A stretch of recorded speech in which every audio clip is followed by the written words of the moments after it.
Padre, te damos gracias, mi Dios, este día y siempre, porque entendemos y reconocemos que tu mirada, oh Padre, nos da paz. Tu mirada, oh Padre mío, nos hace sentir, oh Padre mío, confortables, nos hace sentir seguros, nos hace sentir protegidos y nos hace, oh Padre mío, sentir, mi Dios, que no hay nadie que nos pueda tocar porque tú tienes tus ojos sobre nosotros. Gracias, Padre, bendito sea tu nombre hoy y siempre, ahora en tu palabra y a través de ella. Háblanos, te pido, en el nombre de Jesús y todos decimos amén y amén. Gloria a Dios. Pueden tomar asiento, hermanos. Dios los bendiga. ¿Cómo están? ¿Listos para Cristo? Gloria a Dios. Entonces voy a pedirle a mi esposa y a la hermana Josefina, si por favor pueden pasar acá arriba a la plataforma. Las vamos a poner en la lista de oración. ¿Qué les parece? Tenemos un anuncio. Mi esposa va a dar un anuncio y después vamos a orar por la hermana Josefina. Le vamos a dar oportunidad a ella para que dé su anuncio y después la vamos a acompañar para orar por Josefina. Buenas tardes. Es una invitación especial para el desayuno de damas que ya conocemos, es para el próximo sábado, 3 de mayo, a las 9 de la mañana, y todas las que hemos estado anteriormente sabemos que pasamos un tiempo muy agradable, hay rica comida, está la palabra del Señor, y para ustedes que no se han anotado todavía, les sugerimos que se anoten hoy. La hermana Lupe tiene la lista y ella va a estar allá afuera al final del servicio. También las que se han anotado y no han cancelado su cuenta, hoy es buen día para cancelarla o a más tardar el jueves. Así que esperamos que todas vengan. Vamos a tener una invitada especial que va a venir a enseñar, a compartir la palabra del Señor. Así que nos vemos el sábado si Dios lo permite y si ustedes gustan. Vamos no te vayas, en un momento. La hermana Josefina es una gran sierva de Dios y la amamos mucho. Y yo sé que ella nos ama mucho a nosotros también. Y ella ha sido parte de esta iglesia por ya mucho tiempo, ¿no? Entonces el Señor ha hecho algo en su vida, lo que ha en sí causado que vaya a ubicarse de la ciudad de La Habra a la ciudad de Corona. Entonces, ese es su último domingo con nosotros como parte de nuestro grupo, pero igual nos va a seguir visitando cuando se le dé la oportunidad, ¿no? Pero ya no la vamos a estar mirando domingo tras domingo como comúnmente lo hacemos. Así es de que una de las cosas que yo siempre hago es que si alguien se va a reubicar o se va a ir a otro lugar o va a moverse de ciudad, me gusta traerlos a la plataforma a orar por ellos, y de esa manera cuando las personas se van sabiendo, la iglesia se va sabiendo que se movieron para otro lado y no hay duda qué pasó con ellos, ¿no? Así de esa forma no hay especulaciones o comentarios o cosas que en sí al final del día no edifican, sino tenemos todo y sabemos todo, que todo está a la luz del día. Por ello es que este día queremos orar por la hermana Josefina. Queremos pedirle al Señor que donde ella va a ir, donde ella va a estar, el Señor igual también la plante en una iglesia y puede echar a ella ahí raíces. Y no solamente eso, sino que pueda dar mucho fruto para el reino de Dios en ese lugar. Amén. Amén. Acompáñenme a orar por ella. Vamos a orar. Padre, en el nombre de Jesús, este día, Señor, quiero darte gracias, mi Dios, por esta hija tuya, Señor, la cual tú, mi Dios, pusiste, mi Dios, bajo nuestro cuidado, Señor, por todos estos años. Hemos sido fieles, Padre mío, en enseñarle a ella tu palabra. Y ella, oh Padre mío, se lleva de acá, oh mi Dios, el conocimiento tuyo. Y Padre Santo va ahora, Señor, a ubicarse en otra ciudad, en la ciudad de Corona, Señor, donde, Padre mío, va a ir a vivir con su hijo allá, Señor. Te pido, oh Padre Santo, que seas tú también abriendo allá, oh mi Dios, un lugar donde tu hija, Señor, se pueda congregar y puedan, mi Dios, alimentarla y cuidar de ella, Señor, y velar por ella, Señor, orar por ella y tener, mi Dios, cuidado de su vida, Señor. La ponemos en tus manos para que tú vayas delante de ella y la cuides y la guardes y la bendigas. Y Padre Santo, ella no se no se despide del todo de nosotros, sino que ocasionalmente tú la irás a traer acá, a visitarnos y a pasar tiempo juntamente con nosotros. Gracias, Padre, por ello y por la bendición de saber que tú estás en su vida y has cuidado de su vida, has guardado de su vida en todo ese tiempo, Padre. Bendícela, Señor, y guárdala, y te la ponemos en tus manos en el nombre de Jesús. Y todos decimos amén y amén. Gloria a Dios. Gracias, pastor. Gracias. Vamos a tomarnos una foto, a ver. Ok. Bueno, gloria a Dios, hermanos. Vamos a ir a la palabra del Señor. Antes de dar inicio en el estudio, como ustedes saben, la semana pasada fue una semana bien interesante, ¿no? La semana pasada, pues, comenzando el día domingo, estuvimos estudiando acerca de la entrada triunfal de nuestro Señor Jesús a la ciudad de Jerusalén. El día jueves tuvimos la bendición y el privilegio de tener una cena aquí en el santuario, ¿verdad? Donde tuvimos un plato donde comimos las mismas cosas que comen en la mesa judía el día antes de la Pascua. Y fue para nosotros una bendición poderlo realizar. El día viernes, hermanos, estuvimos en el estacionamiento con nuestro servicio de crucifixión. Y el día domingo, pues por supuesto, con nuestro servicio de resurrección. Fue una semana larga, una semana de mucho trabajo. Al final del día, el día domingo, terminamos cansados, ¿verdad? Pero gozosos. ¿Por qué? Porque es hermoso estar en los negocios del Señor. Vivir trabajando para su reino. Fue una gran bendición. Así es de que hoy volvemos nuevamente a la rutina, pero hoy día comenzamos con un nuevo libro, el libro de Primera de Tesalonicenses. Primera de Tesalonicenses va a ser nuestro estudio en el cual vamos a estar teniendo por un lapso de tiempo. El tema de hoy es la introducción. Y junto con la introducción vamos a estar hablando acerca de una iglesia joven con una fe firme. Una iglesia joven con una fe firme. Es donde vamos a estar estudiando por las siguientes semanas, meses. Dios mediante terminamos esto en unos 2-3 meses y comenzamos después con la segunda carta de Tesalonicenses. Amén. Gloria a Dios. Vamos a orar. ¿Qué les parece? Y así damos tiempo al Señor. Padre, gracias por tu palabra que es bendita, Señor. Y el leerla nos bendice a nosotros. Y por ello, Padre mío, pedimos ese día que sea tu Santo Espíritu el que nos guíe a través de ella. Y que sea tu Santo Espíritu, mi Dios, el que se glorifique, se manifieste en la enseñanza de este día, Señor. Gracias, Padre. Háblanos de una manera especial. Necesitamos escuchar tu voz. No queremos, Padre mío, opiniones. No buscamos, Padre mío, experiencias de alguien. No pedimos, Padre mío, que este día nos hagan sentir bien. Pedimos, Padre mío, que tu palabra nos transforme y nos cambie y nos traiga vida y nos dé vida, Señor. Y salgamos de este lugar sabiendo y entendiendo que has sido tú, mi Dios, quien nos ha bendecido y nos has guardado y cuidado y bendecido. Gracias, Padre. Ahora háblanos, te pido, en el nombre de Jesús, y todos decimos amén y amén. Gloria a Dios, gloria a Dios. Bueno, es interesante, ¿no? Porque para poder llegar al libro de Primera y Segunda de Tesalonicenses tenemos que entrar en contexto para poder entender bien la ubicación de la iglesia, poder entender el propósito de la fundación de la iglesia y todo lo que el Señor permitió para que fuese posible que esta iglesia existiese. Es algo maravilloso, ¿no? Poder llegar a este punto. Pero para poder entrar en contexto, ¿por qué? Porque si no entramos en contexto, vamos a estudiar el libro y en sí no vamos a saber dónde comenzó todo, ¿no? Y cómo es que se llegó a formar la iglesia de Tesalonicenses.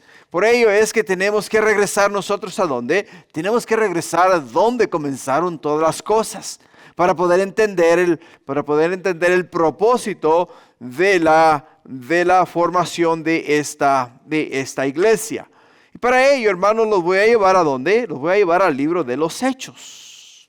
Y vamos a comenzar en el libro de los Hechos, en el capítulo 15 en adelante. De el capítulo 15 en adelante.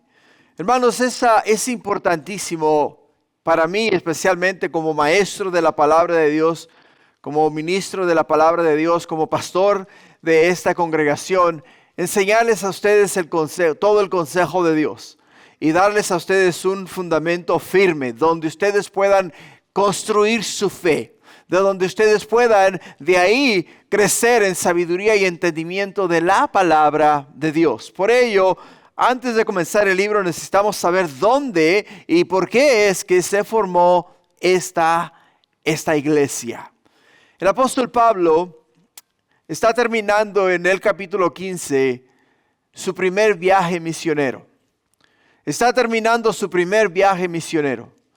En su primer viaje misionero lo acompañó Bernabé. Bernabé y Pablo iban de ciudad en ciudad predicando la palabra de Dios, plantando iglesias y ministrando a diferentes pueblos, ciudades y comunidades. Podemos ver la efectividad del ministerio de estos hermanos. Ahí podemos entender de cómo Dios los usó de una manera gloriosa y maravillosa para llevar el evangelio. Pero igual como el apóstol Pablo y Bernabé predicaban y enseñaban el evangelio, la verdad, detrás de ellos, hermanos, se levantó un grupo de personas, o sea, judíos específicamente, judíos fariseos, que de igual manera reconocieron el hecho de que la palabra de Dios, las Sagradas Escrituras, enseñan acerca del padecimiento de Jesús, enseñan acerca de la muerte de Jesús, enseñan acerca de la resurrección de Jesús, y ellos entendieron que Jesús realmente era y es el Mesías, el Cristo, el enviado de Dios. Y ellos dijeron, wow, qué maravilloso, ¿no? Porque no solamente tenemos un trasfondo profundo, o sea, un conocimiento profundo de la palabra de Dios, pero igual nosotros sentimos la necesidad de poder también aportar a las enseñanzas con respecto a Cristo Jesús. Y detrás del apóstol Pablo y detrás de Bernabé, ellos iban de igual manera también llevando su criterio respecto a lo que ellos creían y entendían que debería de ser después de que las personas abrían su corazón a Cristo y aceptaban a Jesús en su corazón. Entonces esos hombres lo que hicieron fue que llegaba el apóstol Pablo a una ciudad, predicaba el evangelio, les hablaba acerca de Jesús, les llevaba las escrituras y les abría las escrituras y les ayudaba a las personas a entender el plan divino de Dios, comenzando desde el libro de Génesis hasta el libro de Malaquías. Y les enseñaban a ellos lo que Dios había escrito y de la manera que lo había profetizado y cómo todas las profecías se cumplieron en la persona de Cristo Jesús. Y todos ellos abrían su corazón a Cristo y daban sus vidas al Salvador.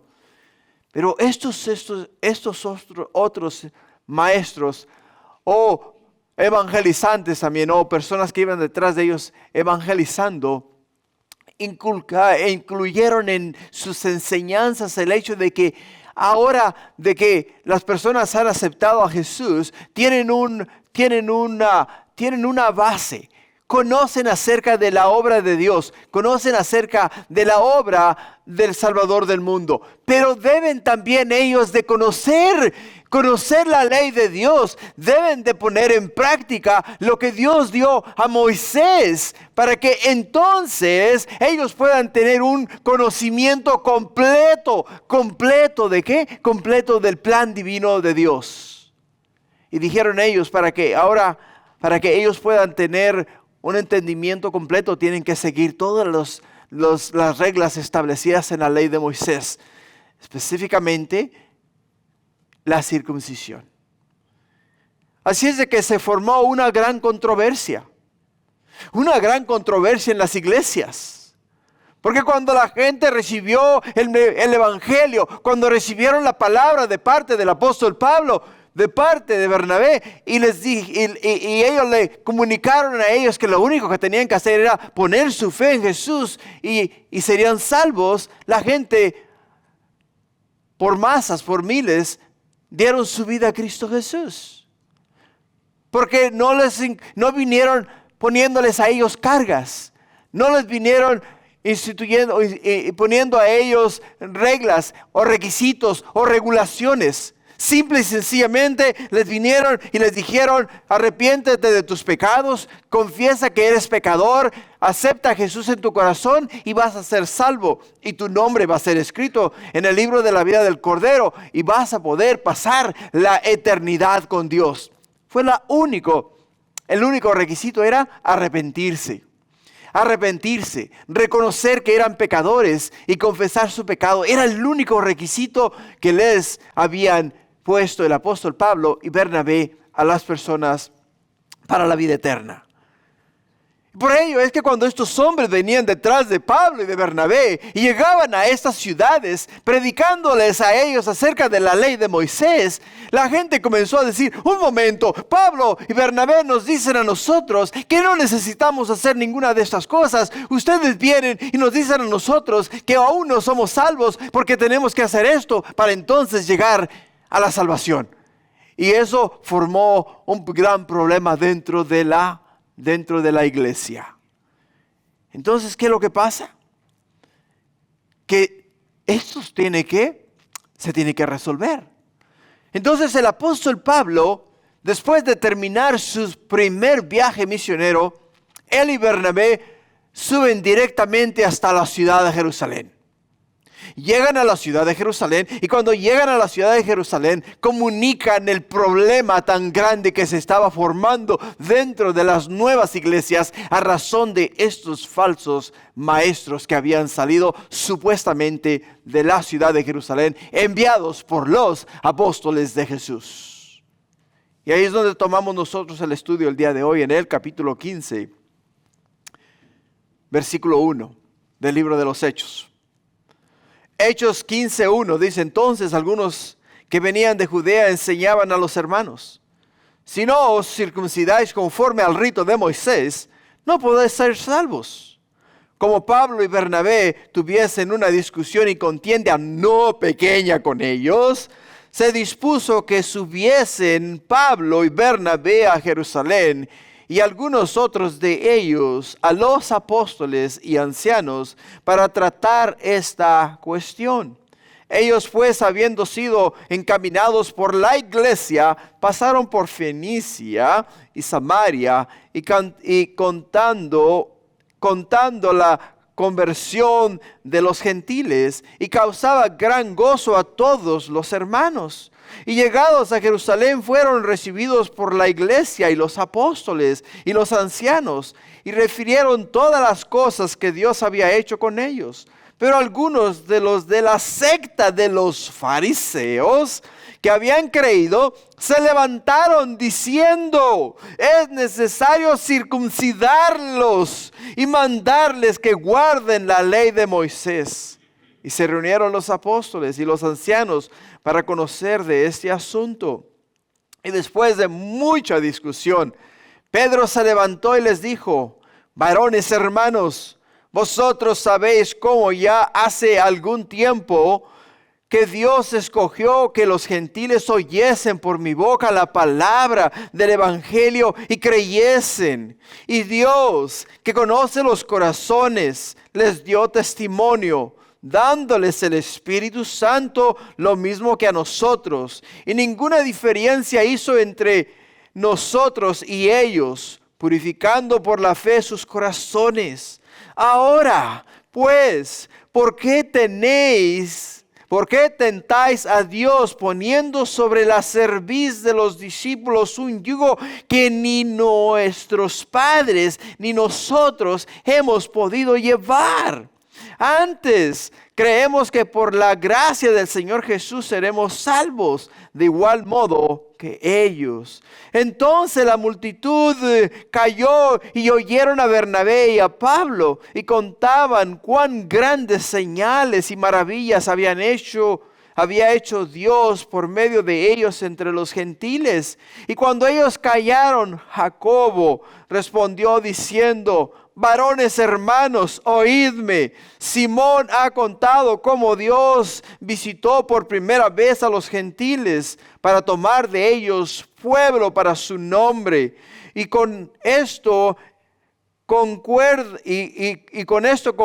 las palabras de los profetas, como está escrito: después de esto volveré y reedificaré el tabernáculo de David que está caído, y prepararé sus ruinas y lo volveré a levantar, para que el resto de los hombres busquen al Señor y todos los gentiles sobre los cuales es invocado mi nombre, dice el Señor, que hace conocer todo esto desde tiempos antiguos. Por lo cual yo juzgo que no se inquiete a los gentiles que se convierten a Dios, sino que se les escriba que se aparten de las contaminaciones de los ídolos, de fornicación, de ahogado y de sangre, porque Moisés desde tiempos antiguos tiene en cada ciudad quien lo predique en las sinagogas, donde es leído cada día de reposo. O sea, podemos ver el hecho de que había un gran desacuerdo dentro de la misma iglesia. Porque ahora querían ellos traer su ámbito legalista y querían imponerlo en la iglesia.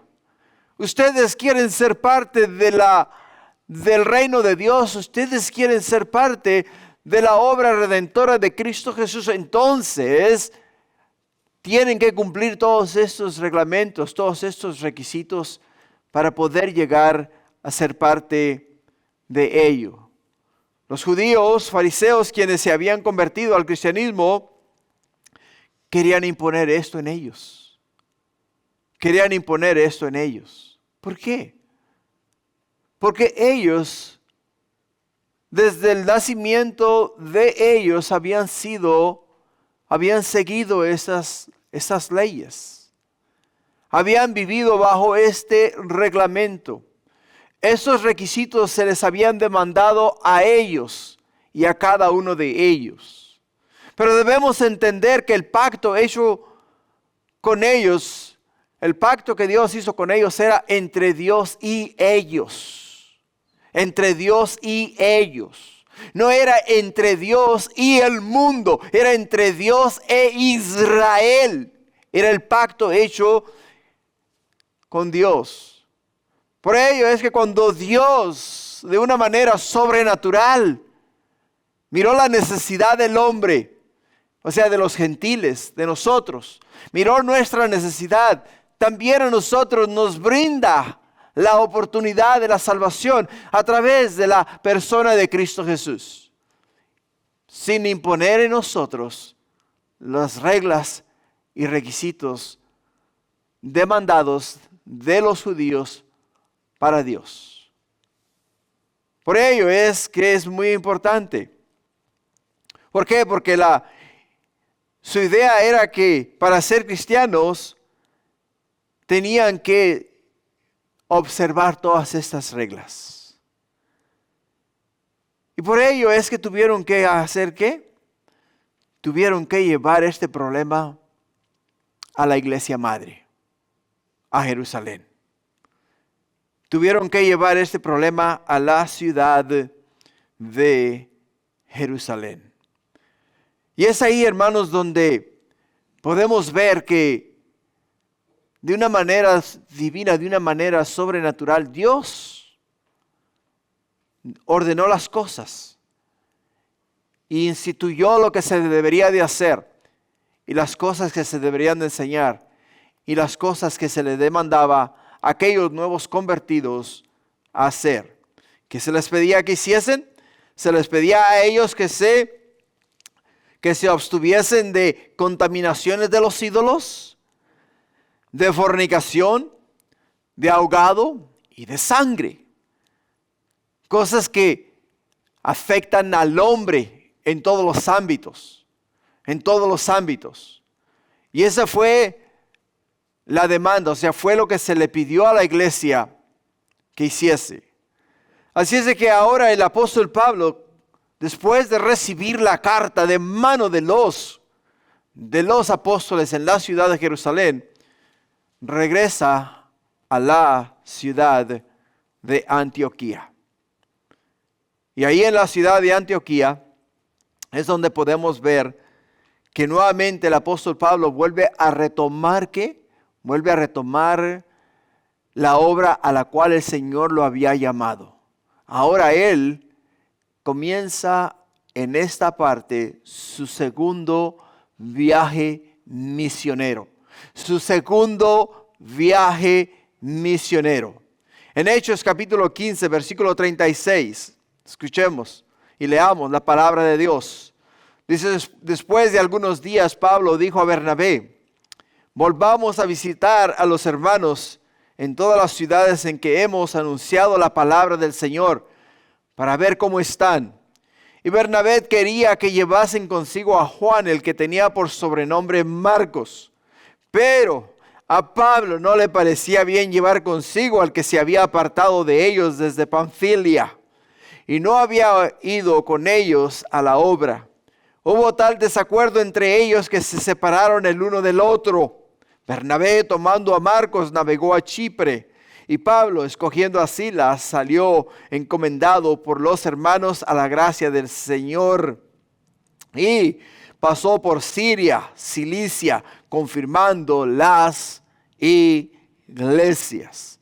Como puedes ver, cuando el Señor está haciendo algo glorioso y maravilloso, el diablo siempre va a tratar de parar la obra de Dios.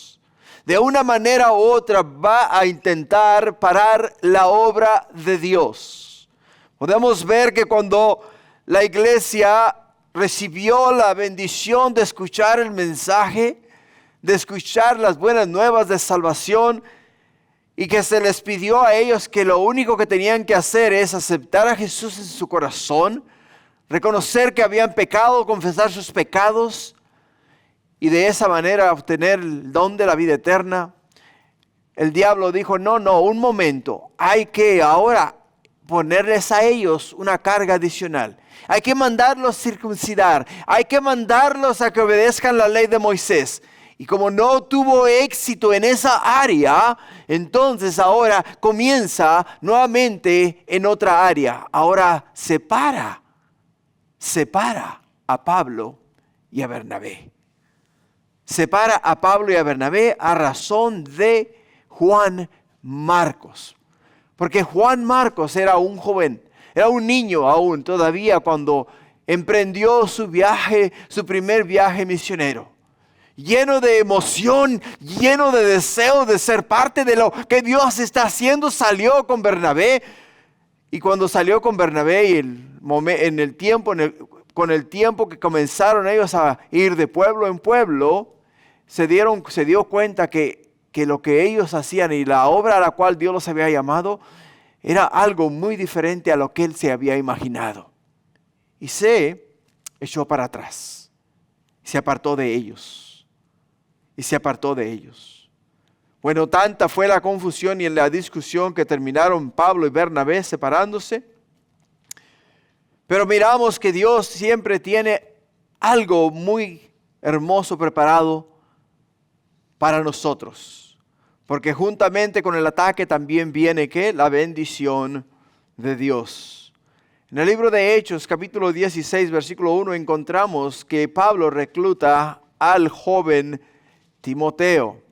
En el versículo 1 dice, después llegó a Derbe y a Listra, y he aquí había allí cierto discípulo llamado Timoteo, hijo de una mujer judía creyente, pero de padre griego, y daba buen testimonio de él los hermanos que estaban en Listra y en Iconio. quiso Pablo que éste fuese con él, y tomándole, le circuncidó por causa de los judíos que había en aquellos lugares, porque todos sabían que su padre era griego, y al pasar por las ciudades les entregaban las ordenanzas que habían acordado los apóstoles y los ancianos que estaban en Jerusalén para que las guardasen. Así que la iglesia eran confirmadas en la fe y aumentaban en número cada día. Puedes ver cómo el apóstol Pablo, después de pasar por Siria y después de pasar por llegar a Listra, encuentra ahí en esta ciudad a este joven del cual nos dice la palabra de Dios que se daba buen testimonio de él. Buen testimonio de él. Lo interesante es que el apóstol Pablo ya había estado en Listra, ya había estado en Derbe. El apóstol Pablo ya había predicado el evangelio, la palabra de Dios en estas ciudades.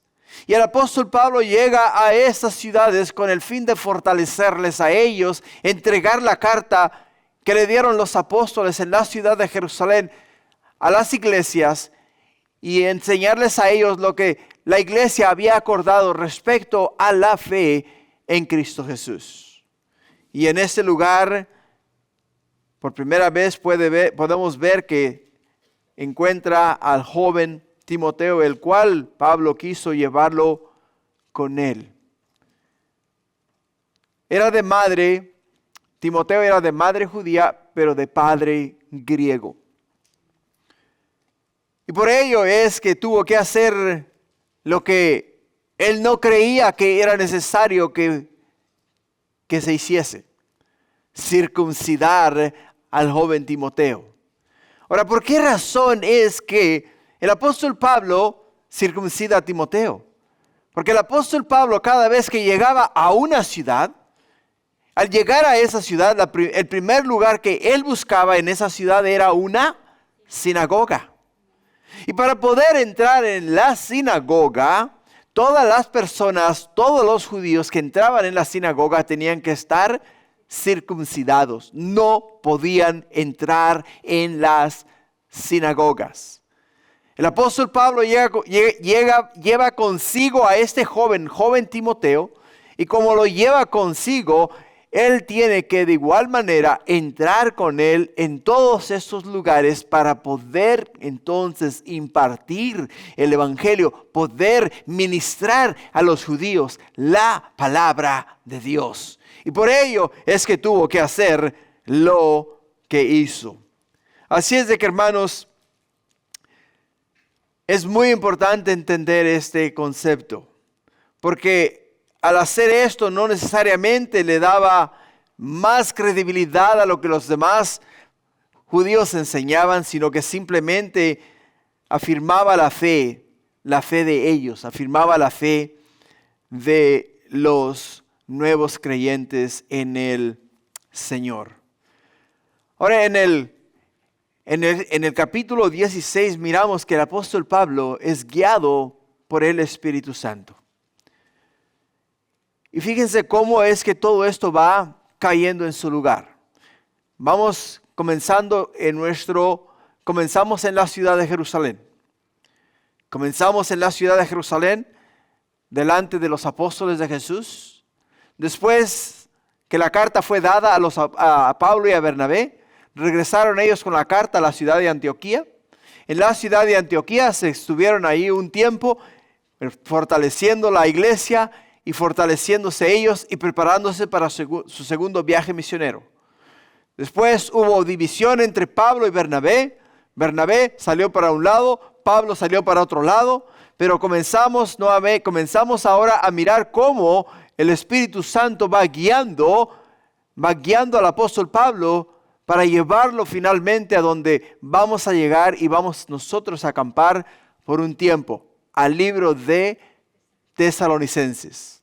Pero tenemos que seguir la trayectoria. Tenemos que entender cómo es que todo esto comenzó. Por ello, en el capítulo 16 del libro de Hechos, versículo 6, nos dice la Escritura, dice que atravesando Frigia y la provincia de Galacia, les fue prohibido por el Espíritu Santo hablar la palabra en Asia. Y cuando llegaron a Misia, intentaron ir a Bitinia, pero el Espíritu no se los permitió. Y pasando junto a Misia, descendieron a Troas y se le mostró a Pablo una visión de noche. Un varón macedonio que estaba en pie, rogándole y diciéndole, pasa a Macedonia y ayúdanos. Cuando vio la visión, enseguida procuramos partir para Macedonia, dando por cierto que Dios nos llamaba para que les anunciásemos el evangelio. O sea, el apóstol Pablo, continuó su jornada, su viaje misionero, pasando por todas estas ciudades como Frigia, Galacia, Misia, y llegando hasta la ciudad de Troas. Él deseaba evangelizar a toda aquella región. En su corazón sentía la necesidad de comunicar el mensaje, la palabra de Dios a todas aquellas ciudades más. El Espíritu Santo le dijo, Pablo, aquí no es el lugar. Ahora no es el tiempo. En estos momentos tenemos que seguir de frente. Tenemos que seguir hacia adelante. Hasta que finalmente él, en sueño, de noche, mientras él dormía, el Señor le mostró una visión. Y cuando le mostró esta visión, le mostró a un hombre en la ciudad de Macedonia. A un hombre en la ciudad de Macedonia clamando y pidiendo ayuda al apóstol Pablo que viniese y les predicase a ellos la verdad, les hablase a ellos acerca del reino de Dios y les comunicase a ellos el evangelio, o sea, las buenas nuevas de salvación. Y el apóstol Pablo entendió el mensaje. Entendió el mensaje. En cada ciudad que hemos llegado te he puesto un mapa, y en ese mapa te he puesto una flecha roja, que es donde estamos en estos momentos. Ahora estamos en Troas, y de Troas es donde vamos a salir. ¿A dónde? Hacia la ciudad de Macedonia. Ahora entendamos algo. Macedonia está en lo que conocemos el día de hoy como Europa. O sea, la Europa actual. El continente europeo. La palabra de Dios no había llegado aún a Europa. La palabra de Dios aún no había sido comunicada en Europa. Por ello es que ahora podemos ver y entender que Dios le comunica al apóstol Pablo la necesidad de dejar Asia y entonces tomar un barco e ir hacia Macedonia, o sea, hacia el continente europeo, donde el Señor iba a hacer ahí en ese lugar maravillas, milagros y prodigios. Continuando en el capítulo 16 del libro de Hechos, versículo 11, nos dice la Escritura, zarpando pues de Troas, vinimos en rumbo directo a Samotracia, y en el día siguiente a Neápolis, y de ahí a Filipos, que es la primera ciudad de la provincia de Macedonia y una colonia. Y estuvimos en aquella ciudad algunos días, y un día de reposo salimos fuera de la puerta junto al río donde solía hacerse la oración, y sentándonos hablamos a las mujeres que se habían reunido.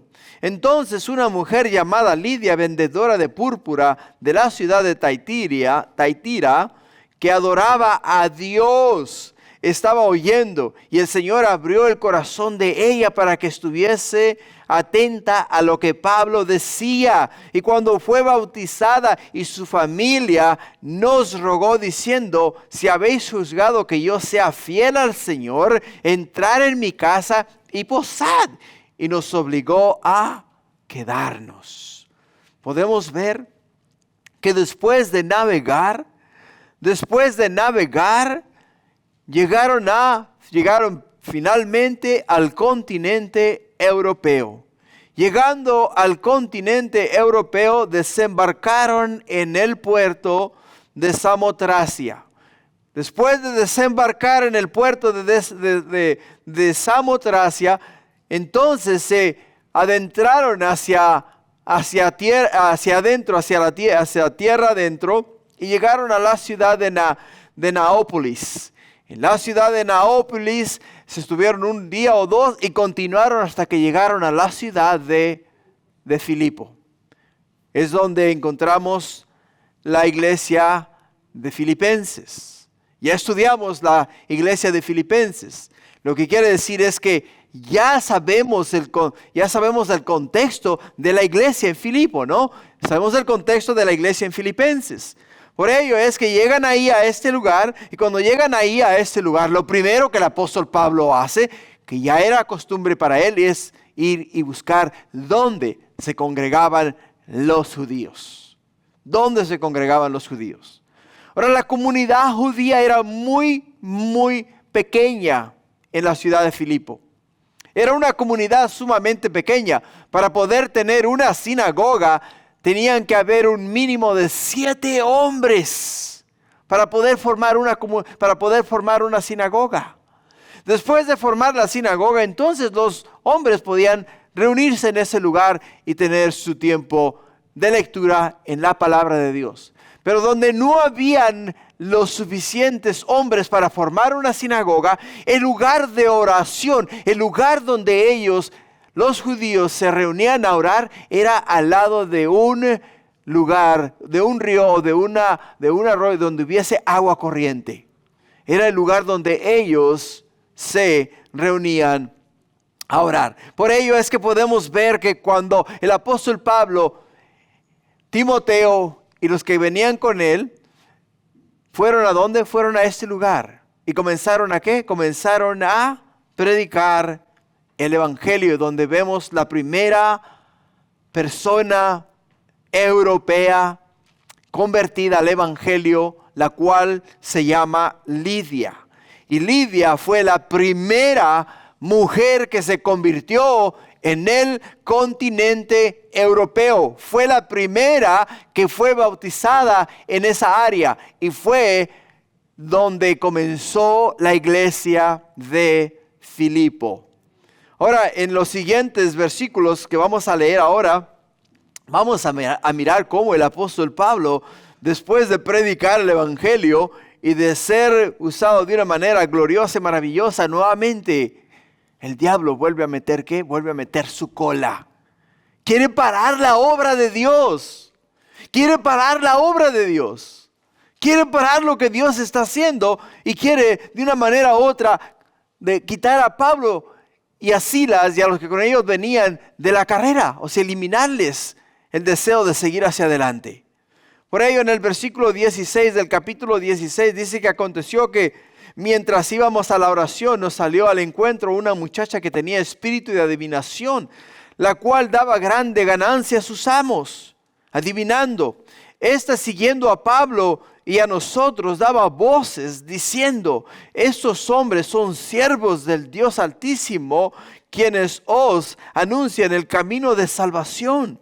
Y esto lo hacía por muchos días, mas desagradando a Pablo, este se volvió y dijo al espíritu: te mando que en el nombre de Jesucristo que salgas de ella. Y salió en aquella misma hora. Pero viendo sus amos que había salido la esperanza de su ganancia, prendiendo a Pablo y a Silas los trajeron al foro ante las autoridades.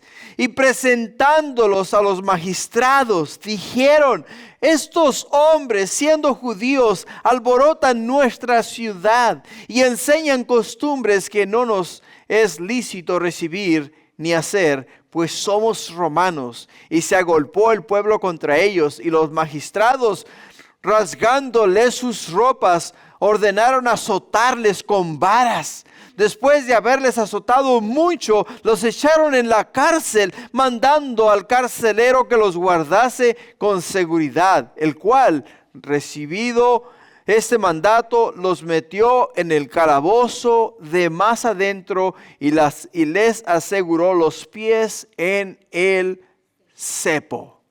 Les aseguró los pies en el cepo. Ahora, aquí podemos ver que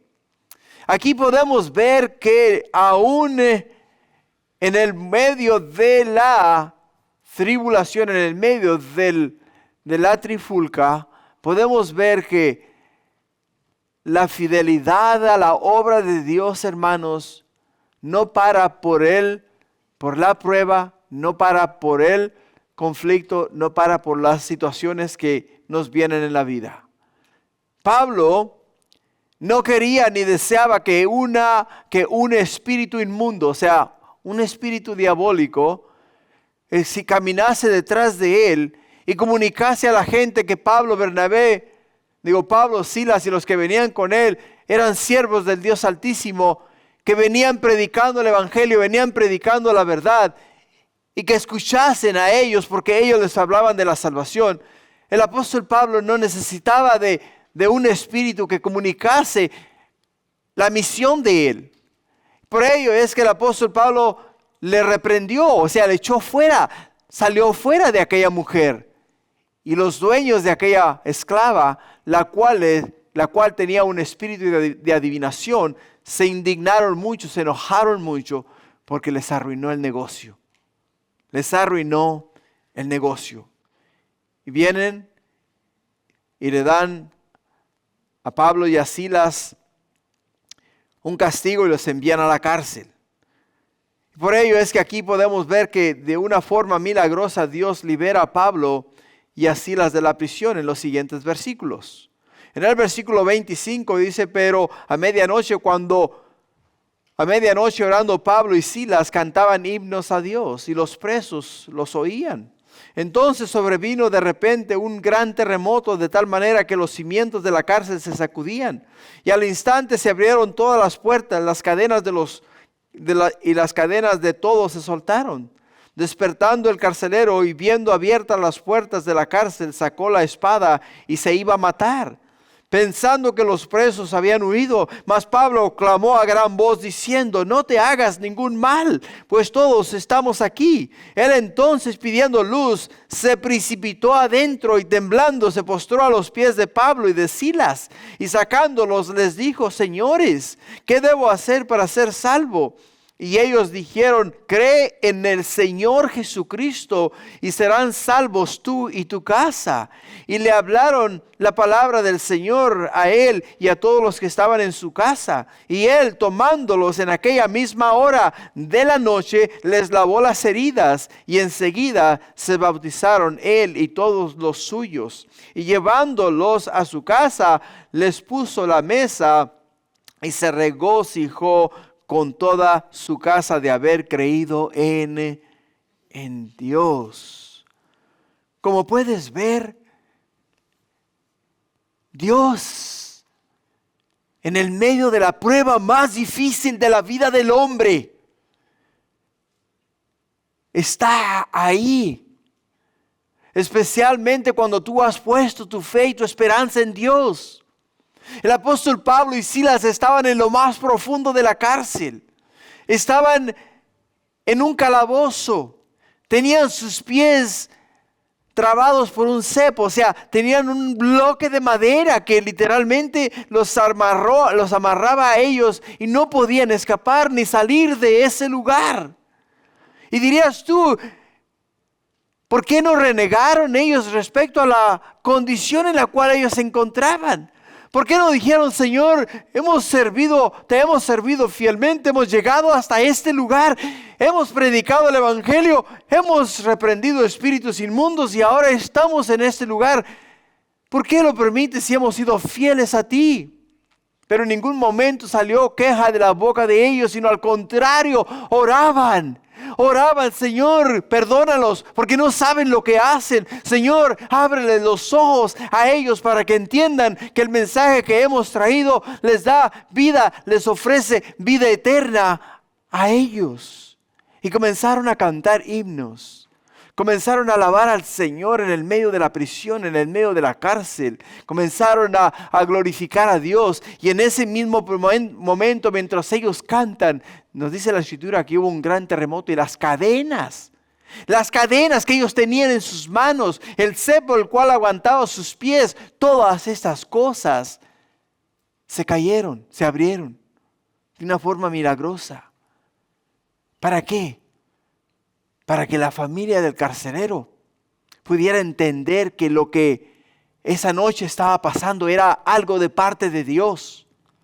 Era algo de parte de Dios. A veces nos ocurren a nosotros consecuencias o circunstancias en la vida. Y nosotros, en vez de decir a Dios, Señor, yo sé que estoy en el medio de esa dificultad tan difícil, pero yo sé que tú estás ahí. Nos ponemos a renegar y renegamos de la condición en la cual estamos. Cuando Dios lo que quiere es mostrarnos a nosotros su gloria en el medio de la dificultad, en el medio de la enfermedad, en el medio del problema, en el medio de la tribulación. Quiere mostrarnos su gloria, quiere mostrarnos su poder.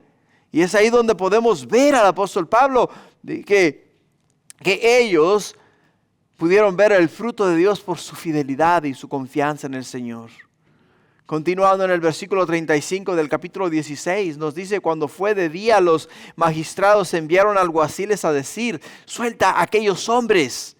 Y el carcelero hizo saber estas palabras a Pablo: los magistrados han mandado a decir que se os suelte. Así que ahora salid y marchaos en paz. Pero Pablo les dijo: después de azotarnos públicamente, sin sentencia judicial, siendo ciudadanos romanos, nos echaron en la cárcel y ahora nos echan encubiertamente. No, por cierto, sino vengan ellos mismos a sacarnos.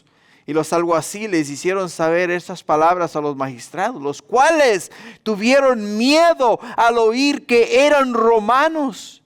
Y viéndolos viniendo, les rogaron, y sacándolos, les pidieron que salieran de la ciudad.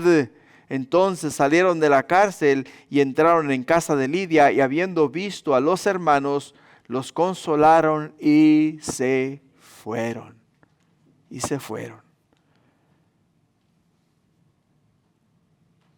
Podemos ver algo acá muy importante.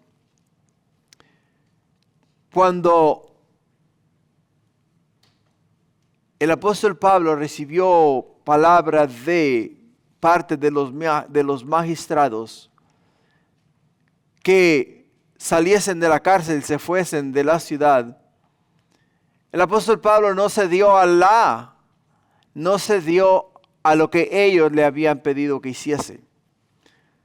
¿Por qué no se dio? Ahora, entiende algo, es muy importante. ¿Por qué no se dio? Porque los magistrados enviaron a decir a los alguaciles, o sea, al carcelero, que le dijese a estos hombres que saliesen y se fuesen y saliesen de la ciudad. Pero el apóstol Pablo sabía que al él ceder al mandato de estos hombres, sin que nadie se diese cuenta cuando salió de la ciudad, les hubiesen declarado a ellos o los hubiesen considerado a ellos como que se escaparon de la cárcel. Y nunca más hubiesen podido entrar en la ciudad de Filipo, porque son ex prisioneros que se escaparon de la cárcel. Y el apóstol Pablo, en la sabiduría que Dios le dio a él, no quiso salir de la cárcel sin que los alguaciles, los magistrados viniesen viniesen a la ciudad, viniesen a la cárcel, y fuesen los mismos magistrados los que los sacasen de la cárcel y que les echasen fuera de la cárcel. ¿Por qué? Porque al hacerlo de esta manera, entendiendo el apóstol Pablo que ahí en la ciudad de Filipo se acababa de formar una iglesia y que esa iglesia iba a necesitar apoyo de parte de él, iba a necesitar apoyo de parte de Silas, iba a necesitar apoyo de parte de Timoteo, iba a necesitar apoyo de parte de los demás evangelistas, los cuales trabajaban con el apóstol Pablo. Él no podía dejar un puente quemado en esa ciudad. Él tenía que dejar un puente parado y abierto para que nuevamente pudiesen regresar a la ciudad de Filipo a ministrar a la iglesia en ese lugar. No es que el apóstol Pablo esté siendo rebelde, entiende, no está siendo rebelde. El apóstol Pablo solamente está manteniendo su integridad de que no hizo nada malo. Y que cuando salió de la cárcel fue sacado por los magistrados reconociendo el error que ellos cometieron al haberlo metido en la cárcel, siendo él ciudadano romano, algo que les era prohibido a los alguaciles e incluso a los magistrados tocar a un ciudadano romano sin antes no haberles hecho un justo juicio. Y a ellos no les hicieron juicio alguno. Por ello podemos ver que el apóstol Pablo simple y sencillamente está dejando una puerta abierta en la ciudad de Filipo. Ahora en el versículo 40 del capítulo 16 nos dice que entonces saliendo de la cárcel, entraron en la casa de Lidia y habiendo visto a los hermanos les consolaron y ¿qué? Se fueron. O sea, ¿salieron de dónde? Salieron de Filipo. Y aquí es, hermanos, donde llegamos, ¿a dónde? Donde llegamos a Tesalónica. Aquí es donde llegamos a la iglesia de Tesalonicenses. La carta a los tesalonicenses fue escrita en los años 50 al 51 después de Cristo. Y se considera que fue la primera carta canonizada del Nuevo Testamento. ¿Por qué, hermanos? Porque esta carta fue redactada apenas 20 años después de la resurrección de Jesús. Fue dirigida a los creyentes en Tesalónica, una mega ciudad con aproximadamente 200,000 habitantes. Hoy día, hermanos, la ciudad sigue prosperando bajo el nombre de Salónica en la actual Grecia. De Salónica, o sea, si tú vas ahora la vas a encontrar no como Tesalónica o como la ciudad de Tesalonicenses, sino como Salónica. Salónica es el nombre de la ciudad actual en la ciudad en la cual el apóstol Pablo predicó. Ahora, la plantación de la iglesia la podemos ver y la vamos a observar ahora detenidamente en el capítulo 17, de los versículos 1 al 9. En el capítulo 17 dice, pasando por Antiópolis y Apolonia, ¿llegaron a dónde? Llegaron a Tesalónica. Llegaron a Tesalónica, donde había una sinagoga de los judíos. Y Pablo, como acostumbraba, fue a ellos. Y por 3 días de reposo se discutió con ellos, declarando y exponiendo por medio de las Escrituras que era necesario que el Cristo padeciese y resucitase de los muertos, y que Jesús, a quien yo os anuncio, decía él, es el Cristo. O sea, podemos ver que el apóstol Pablo, el día en el cual llegó a la ciudad de Tesalónica, inmediatamente buscó ¿qué? Buscó una sinagoga. O sea, una comunidad judía. Buscó una comunidad judía. Dirás tú, ¿por qué, Pablo? ¿Por qué no ir directamente a los gentiles y predicar el evangelio? ¿Por qué no ir directamente a aquellos que necesitan escuchar la palabra de Dios? ¿Por qué ir a aquellos los cuales tú sabes que al final del día te van a causar muchos dolores de cabeza? Muchos dolores de cabeza. El apóstol Pablo tenía un gran celo por su nación. El apóstol Pablo deseaba que todo pueblo judío, o sea, todo judío, llegase al conocimiento y la sabiduría del hecho de que Jesús es el camino, la verdad y la vida. De que entendiesen que Jesús es el Cristo, el cual padeció y resucitó de entre los muertos, ascendió a la gloria de Dios, se sentó a la diestra del Padre y desde ahí, desde ese lugar, intercede por todos y cada uno de nosotros. Él deseaba que ellos entendiesen y reconociesen eso. Por ello es que Él, como ya era costumbre, dice, fue a ellos. ¿Fue a quienes? Fue a los judíos. Y nos dice que por 3 días de reposo, o sea, por 3 semanas, Él dialogó respecto a ¿qué? Respecto a Jesús en las Escrituras. Por 3 semanas les explicaba a ellos las profecías y les demostraba a ellos con la palabra de Dios. Los llevaba desde Génesis hasta el libro de Malaquías. Les abría el libro de los Salmos. Les abría el libro de Isaías. Les hablaba en el libro de Zacarías. Les hablaba en el libro de Joel. Les hablaba en el libro de Daniel. O sea, les hablaba a ellos en el libro de Deuteronomio. Y en todas estas porciones de la Escritura les enseñaba a ellos lo que la palabra de Dios enseñaba y decía acerca del Salvador del mundo, acerca de Cristo Jesús. Para que ellos abriesen su mente y su corazón a Cristo. Usaba no intelecto humano, usaba la palabra de Dios, usaba las Sagradas Escrituras. Por ello es que para nosotros es muy importante no convertir a las personas con lo que tú sabes, sino convertir a las personas con la palabra de Dios, con las Sagradas Escrituras, porque la palabra de Dios tiene autoridad en sí misma. La palabra de Dios tiene poder para cambiar vidas, para transformar corazones. La palabra de Dios es la que hace la obra en el corazón del hombre. No tus palabras, sino la palabra de Dios. Y él compartía la palabra de Dios. En el versículo 4 dice, algunos de ellos creyeron. ¿Algunos de quiénes? Algunos judíos. Algunos de ellos creyeron y se juntaron con Pablo y con Silas. Y de los griegos, escucha, y de los griegos piadosos gran número y mujeres nobles no pocas.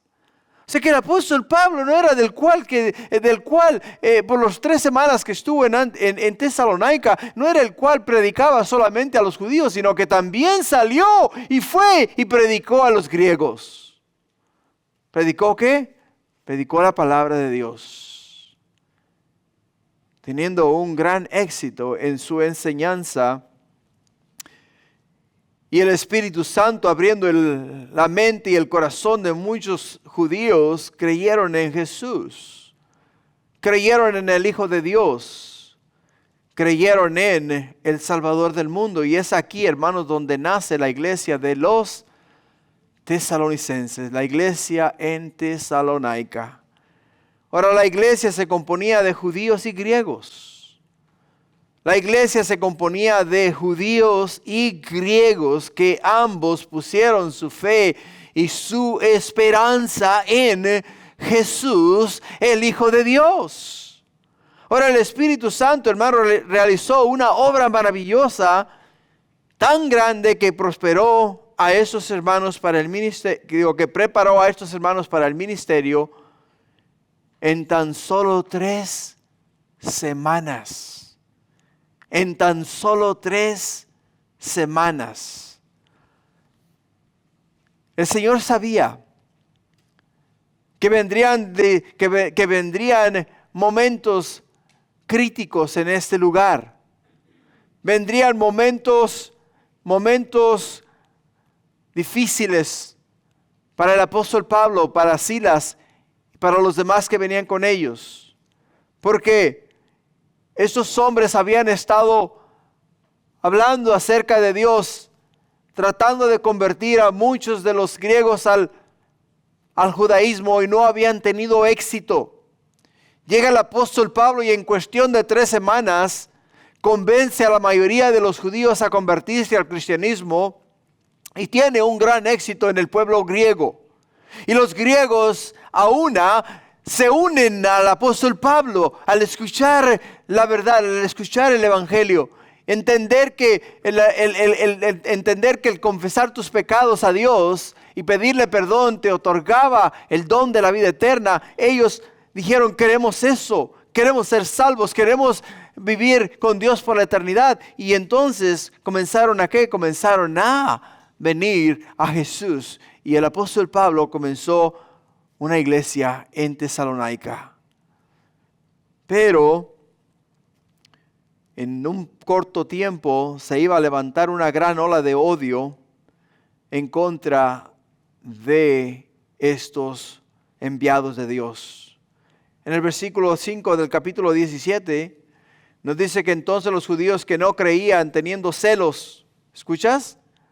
Entonces los judíos que no creían teniendo celos tomaron consigo algunos ociosos, hombres malos, y juntando una turba alborotaron la ciudad y asaltando la casa de Jasón procuraban sacarlo del pueblo, pero no hallándolos trajeron a Jasón y algunos hermanos ante las autoridades de la ciudad, gritando, estos que trastornan el mundo entero también han venido acá, los cuales Jasón ha recibido, y todos estos contravienen los decretos de César diciendo que hay otro rey, Jesús.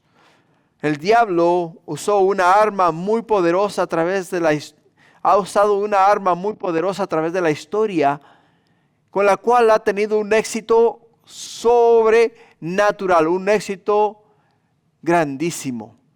Y esa es los celos. Los celos. Nos dice el versículo 5 que los judíos que no creyeron en el evangelio, teniendo celos, tomaron consigo algunos hombres ociosos y ¿qué hicieron? Formaron un gran tumulto. Y los celos, hermanos, han sido una arma muy eficaz en las manos del diablo. ¿Por qué? Porque con los celos y a razón de los celos se han destruido ciudades, se han destruido familias, se han destruido naciones por causa de los celos. Fíjate lo que nos dice Génesis capítulo 4, versículo 3. Dice, y aconteció andando en el tiempo que Caín trajo del fruto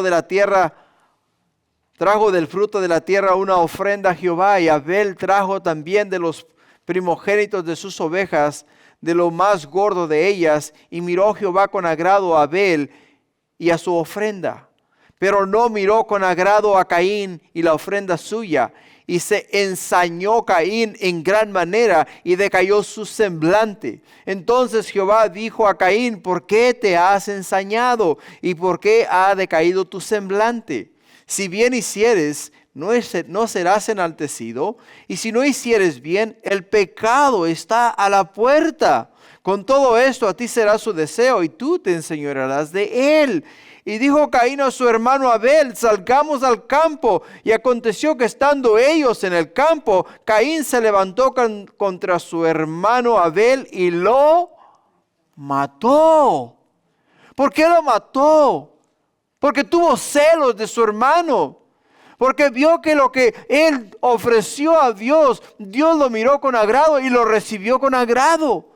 Que vio que lo que él llevó a Dios, Dios no lo miró. ¿Por qué? Porque lo que él llevó fue el esfuerzo suyo, su esfuerzo personal.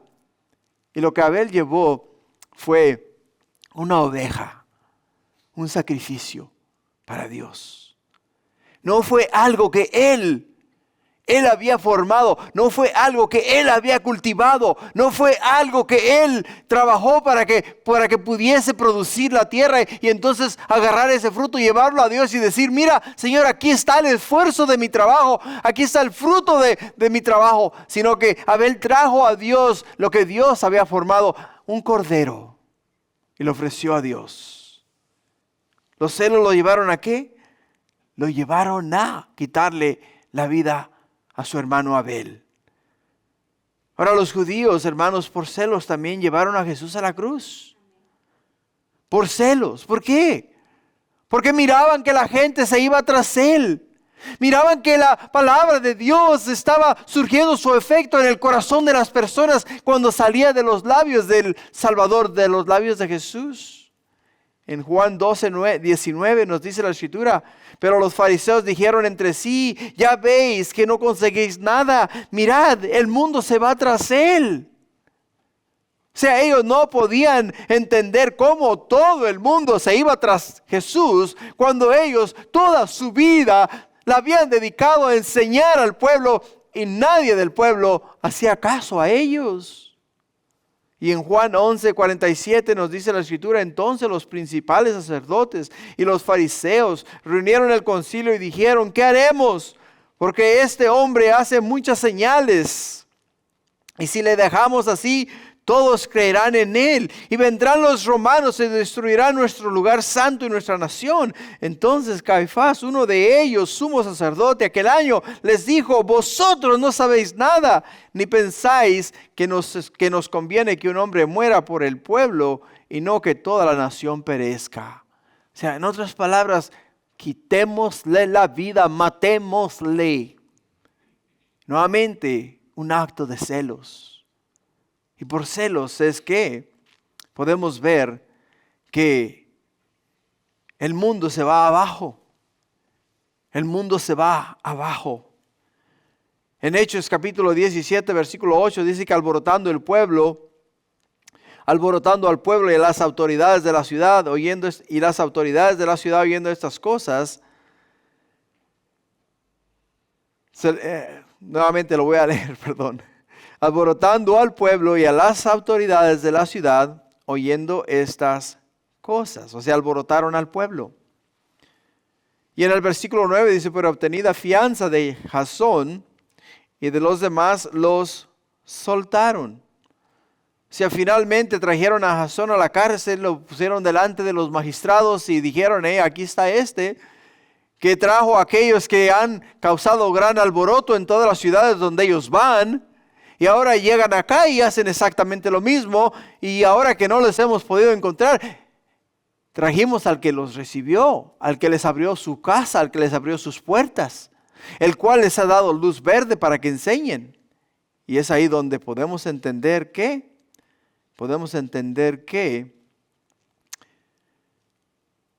esta gente, este pueblo, no podía entender no podían entender el plan y el propósito de Dios. Por ello el trasfondo histórico y cultural de la iglesia de Tesalonicenses o de Tesalónica. Esta iglesia, hermanos, fue fundada a finales del siglo IV, no esta iglesia, sino la ciudad, fue fundada a finales del siglo IV antes de Cristo por Casandro, general de Alejandro el Magno.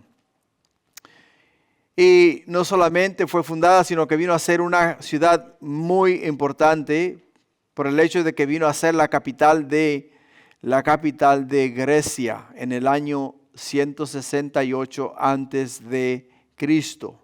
El propósito de la carta, el propósito de Primera Tesalonicenses fue fortalecer y animar a una iglesia joven que enfrentaba grandes dificultades. Pablo escribió con varios objetivos específicos. El primero fue afirmar la fe de ellos. El segundo, animarlos en medio de la persecución.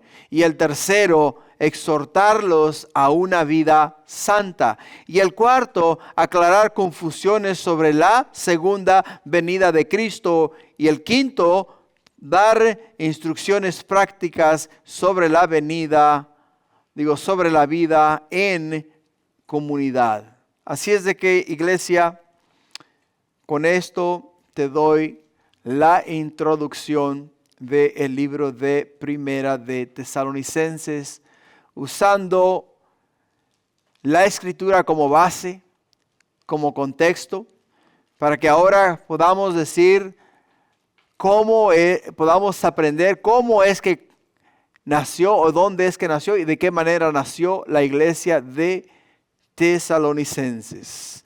La siguiente semana, Dios mediante, te voy a dar un poquito más de trivia, o sea, un poquito más de información.